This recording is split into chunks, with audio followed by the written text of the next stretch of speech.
Hi everyone, and it's day 14 of Savvy Sexy Social Vlog Every Day in August. And today, what we're going to look at is timing. Is now the best time to make new investments in our business or to push for new growth? Or is it a time to sort of sit back for a little bit, ponder how things are going, prepare for a growth spurt? And that's what we're going to look at today. I'm Alex, and this is Tea and Transformation.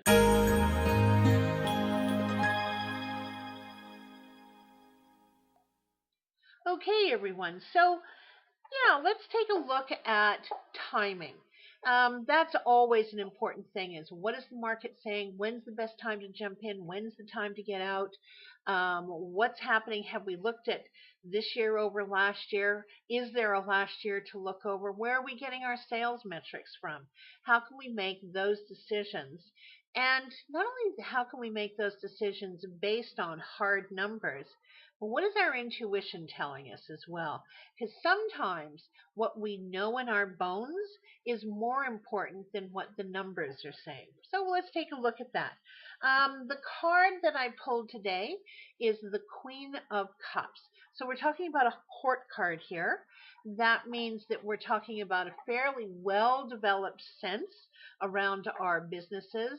That even if we're very new and at the very beginnings of our business, we still have great insight and intuition that lines up with our why and our vision. So I'm going to talk a little bit more about that.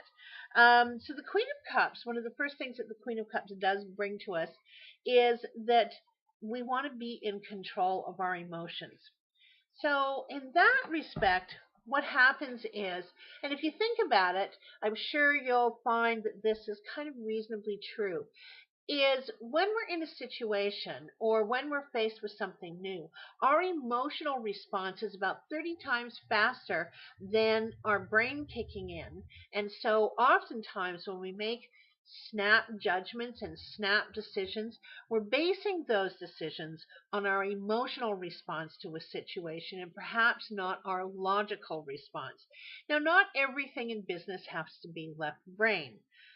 Granted, but also, do we really want our emotional selves running the business?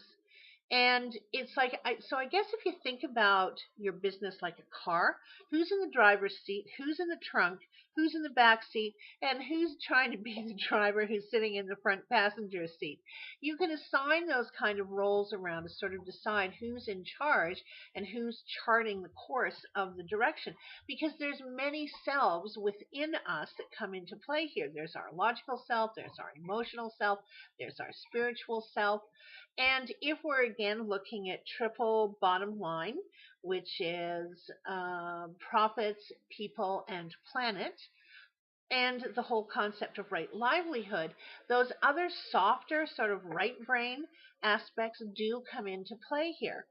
So it is interesting to take a look at who's in control and how much are your emotions in control. If you're too much the other way, so it's only left brain and it's only hard numbers and it's only logic, you may be missing out on some very important aspects of your business by not being a little more right brain. So again, as with tarot, we come back to the balance between right brain and left brain, that sometimes it's a little more left brain, sometimes it's a little more right brain, but in the end it all balances out. So we need to take into account all those aspects. Just a cautionary note about emotions is sometimes they respond, and our lectures that we talked about, well, I don't want to say lectures, but I guess kind of in a way they are, but the talks that I've been doing about our belief structures, remember a lot of times our belief structures are based on a negative emotional response to a situation from when we were very young and didn't have a lot of filters on what it is that we heard and believed. So this card suggests that we look at how we use our emotional response in a situation as opposed to pondering it. And what I've noted here is most of the time, not always, but most of the time, when we have an emotional response to a situation, we can usually not hit the send button for 12 to 24 hours to just kind of think, is this really what I want to do here? Because that quick hit of the send button that's sent off with terse language, with a touch of anger, may not be a flat, an emotionally flat, direct response to a situation. So you might want to just think about hitting that send button or making that phone call right away. Just let it sit for a little bit. Okay, so and this card also says, because it's a queen, so it's the second most highest card in the suit of cups.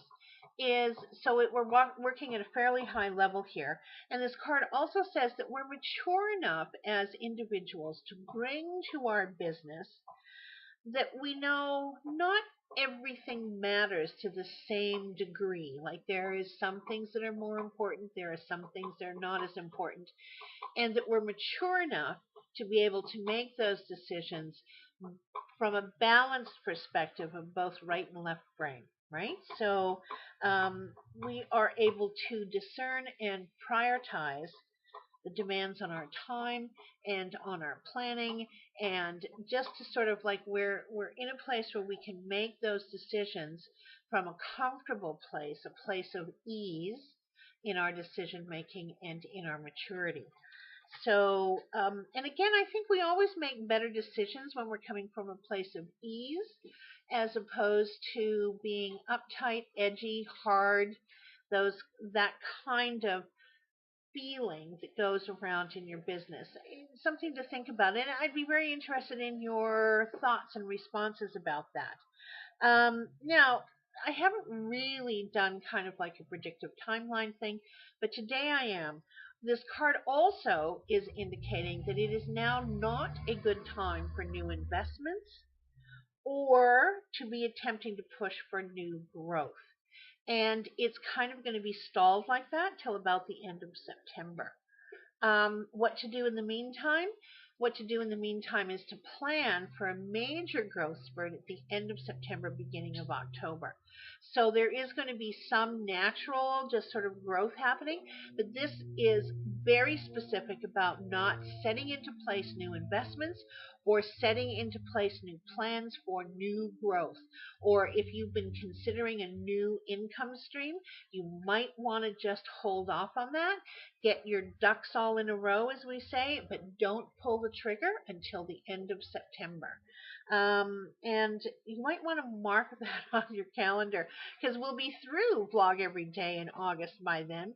But it would be really interesting to see whether or not that actually holds up. But I do think that there will be a major push forward, a major move forward in business at the end of September.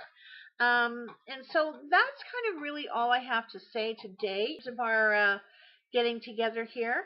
But I also want to remind people to subscribe to the channel, like and share this video if you think that you'd like to send it on to someone else.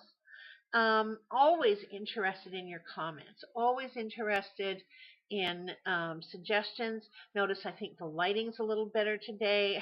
Yesterday I was recording and it just progressively got darker as the reading went on. But anyway, so if you can subscribe, like and share the video, comment please, and I would really appreciate it. It just helps everything. Makes me feel like, yeah, this is a good thing to do.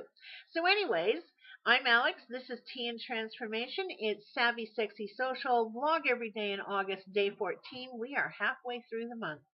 And thank you all for being here, and I'll see you tomorrow.